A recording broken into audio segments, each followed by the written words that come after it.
সিদ্দিককে একদিকে অ্যারেস্ট করার পর তাকে ধরে নিয়ে থানায় দেবার পর একই দিনে আরেকটা সংবাদ আমরা পেয়েছি, সেটা হলো বাংলাদেশ চলচ্চিত্র শিল্পের ১৭ জন শিল্পীকে নিয়ে একটি দল গঠন করে একটি মামলা করা হয়েছে। এই ১৭ জন শিল্পী বৈষম্য বিরোধী আন্দোলনের সময় আওয়ামী লীগের পক্ষে ছিলেন এবং বিভিন্ন কর্মকাণ্ড করেছেন। তাদের বিরুদ্ধে ভাটারা থানায় একটা মামলা হয়েছে। সেই খবরটাকে পড়ি, তারপরে আলোচনা করছি। সেখানে বলা হয়েছে ঢাকায় চলচ্চিত্রের চিত্রনায়িকা নুসরাত ফারিয়া, অপু বিশ্বাস, নিপুণ আক্তার, আসনা হাবিব, ভাবনা, চিত্রনায়ক জায়েদ খান সহ ১৭ অভিনয় শিল্পীর বিরুদ্ধে হত্যা চেষ্টা মামলা হয়েছে। বিষয়টি সকলকে নিশ্চিত করেছেন ভাটারা থানার কর্মকর্তা মাজহারুল ইসলাম। ২০২৪ সালের বৈষম্য বিরোধী আন্দোলন চলাকালীন রাজধানী ঢাকার ভাটারা থানাধীন এলাকায় হওয়া একটি হত্যা চেষ্টা মামলায় তাদের আসামি করা হয়েছে। মামলার নথিপত্র সূত্রে জানা গেছে, সাবেক প্রধানমন্ত্রী আওয়ামী লীগ সভানেত্রী শেখ হাসিনা এবং তার সরকারের সংশ্লিষ্ট ২৮৩ জন ও অজ্ঞাতনামা ৩০০-৪০০ জনের বিরুদ্ধে ঢাকার সিএমএম আদালতে মামলাটি করেছেন এনামুল হক।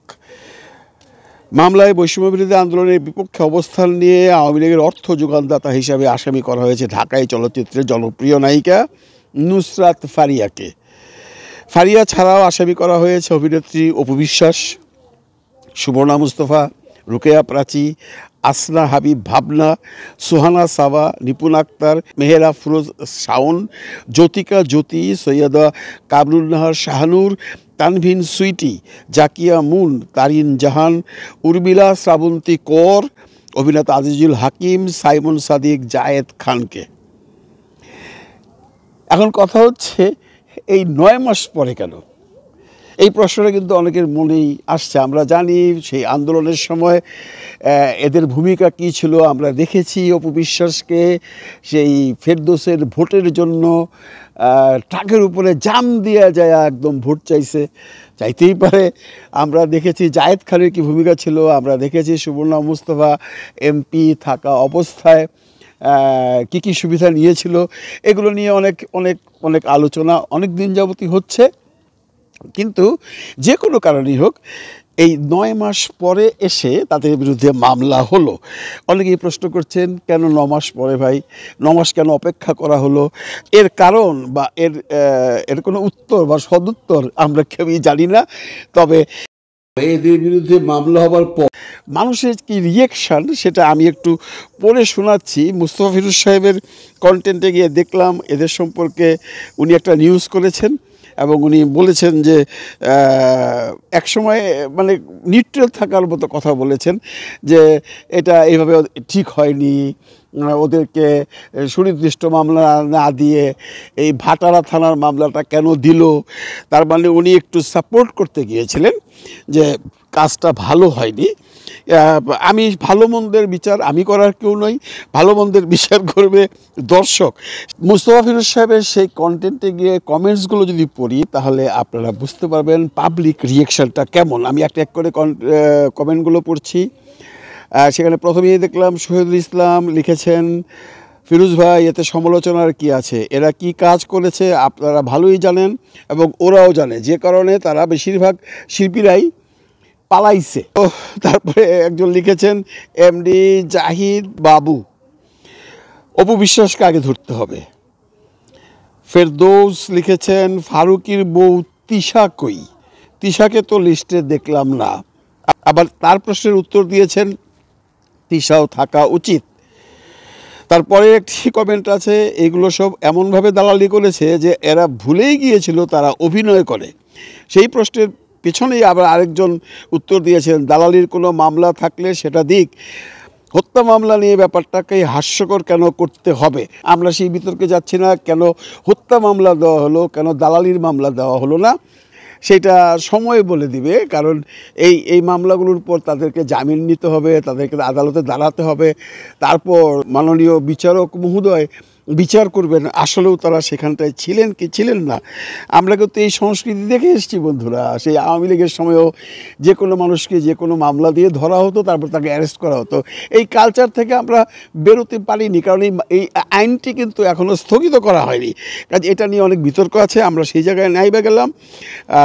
আরেকজন লিখেছেন হাসান, দাবি আমার একটাই, অপু বিশ্বাসকে সিদ্ধ ডিম দিতে হবে।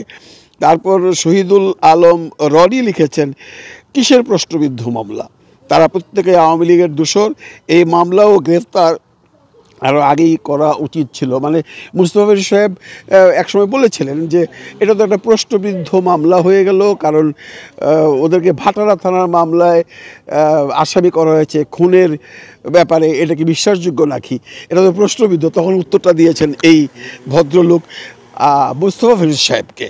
তারপর দেখুন শাহান আক্তার লিখেছেন হত্যা মামলা না দিয়ে তদন্ত করুন, এদের কিছু না কিছু অপকর্ম বের হবেই, তাহলেই বিচারের সম্ভাবনা বাড়বে। আমরা সেটা অপেক্ষায় রইলাম, কারণ হত্যা মামলা দিয়ে তাদেরকে যদি অ্যারেস্ট করা হয়, তখন এটা যদি তারা প্রমাণ করতে পারেন বা পুলিশ যদি প্রমাণ করতে না পারেন, তাহলে তো তারা ছাড়া পেয়ে যাবেনই। জেনজি বাংলাদেশ 20 লিখেছে তারা কি ফেরেশতা, যারা অন্যায় করবে তাদের অবশ্যই বিচারের আওতায় আনতে হবে, তাহলে ভবিষ্যতে কেউ অন্যায় করবার সাহস পাবে না। এমডি আজাদুল্লাহ লিখেছেন এদের এখনও গ্রেফতার করা হচ্ছে না কেন। মানে মোট কথা বন্ধুরা, যতগুলো কমেন্ট দেখলাম প্রতিটা কমেন্টই নেগেটিভ কমেন্ট। একটা দুইটা কমেন্ট আছে তাদের পরে, আমি এখানে প্রায় 250-300 কমেন্টস এসছে। এখানে মুস্তফা ফিরোজকেও দোষারোপ করা হয়েছে যে আপনি কেন সাপোর্ট করেন, এবং সবাইকে দেখলাম এই শিল্পীদের বিরুদ্ধেই কথা লিখেছে। মামুন নাজমুল লিখেছেন আমাদের চলচ্চিত্রে সবাই টাকার জন্য পাগল, ওরা ভালো মন্দ কিছু বোঝে না। এইটা বিতর্ক রয়ে গেল। চলচ্চিত্র শিল্পীদের আসলেই বন্ধুরা এই সমস্ত ব্যাপারে যাওয়া উচিত নয়, কারণ আমরা দেখেছি যে সমস্ত শিল্পীরা যে কোনো সময় যখন চলচ্চিত্র থেকে বেরিয়ে যেয়ে আপনার রাজনীতিতে ঢুকেছে, তাদের ভবিষ্যৎ কখনই উজ্জ্বল হয়নি। এটা আমাদের দেশেই নয় শুধু, আপনারা যদি ভারতের দিকে তাকান, অমিতাভ বচ্চন এক সময় রাজনীতিতে ঢুকেছিল, তারপর তার রেজাল্ট খুব একটা ভালো হয়নি। শত্রুঘ্ন সিনহা ঢুকেছিল, খুব একটা ভালো হয়নি। চলচ্চিত্রের মানুষের রাজনীতিতে না যাওয়াটাই ভালো ছিল।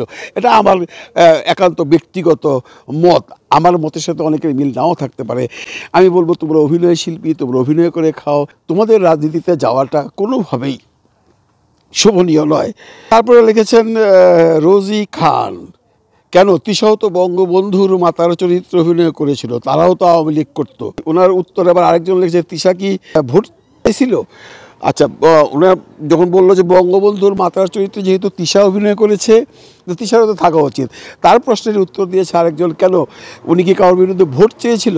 তার মানে বঙ্গবন্ধুর চরিত্রে ভোট অভিনয় করার জন্য তিশাকে সাজা দেওয়া যাবে না। এটা আমার কথা না, এটা একজন দর্শকের কথা। এমডি আজিম লিখেছেন ফিরোজ ভাই এত আপনার দরদ কেন ভাই। মানে ফিরোজ সাহেব কিন্তু এক জায়গায় বলেছিলেন এদেরকে এইভাবে মামলা দেওয়াটা ঠিক হয়নি, এর জন্য ফিরোজ ভাইকেও মানে ছেড়ে কথা বলেনি দর্শক। সাথী আক্তার লিখেছেন অপু বিশ্বাস ছাত্রদের পক্ষে ছিল, আমরা এমন কোনো কন্টেন্ট দেখেছি বলে মনে হয় না যে অপু বিশ্বাস ছাত্রদের পক্ষে ছিল বা কোনো রকম প্রতিবাদ করেছে বা কোনো রকম ছাত্রদের পক্ষে এসে স্ট্যাটাস দিয়েছে। যদি থাকে বা দিয়ে থাকে, সেটা অপু বিশ্বাসের এই মামলার ব্যাপারে অনেক সাহায্য করবে। তখন অপু বিশ্বাস বলতে পারবে বা দেখাতে পারবে যে আমি তো কোনো কিছুতে ছিলাম না। হয়তো বা তার এটা যদি করে থাকে সে, তাহলে সে একটা ভালো পজিশনে চলে যাবে, মামলা থাকে খুব একটা আটকাতে পারবে না। কিন্তু সেটা আদৌ সেটা আছে কি না সেটা দেখার বিষয়। এরকম অজস্র কমেন্টস আমি দেখেছি, যেটা এই সমস্ত দর্শকরাই যারা এখানে এই কন্টেন্টটা দেখেছেন মুস্তফা ফিরোজ সাহেবের, সবাই নেগেটিভ কমেন্ট করেছেন।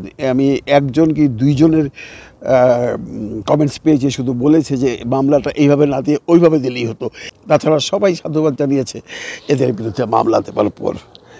আপনি কি ভাবছেন ইচ্ছা করলে জানাতে পারেন কমেন্ট বক্সে। ভালো থাকবেন সবাই, ভালো রাখবেন সবাইকে। খুদা হাফিজ।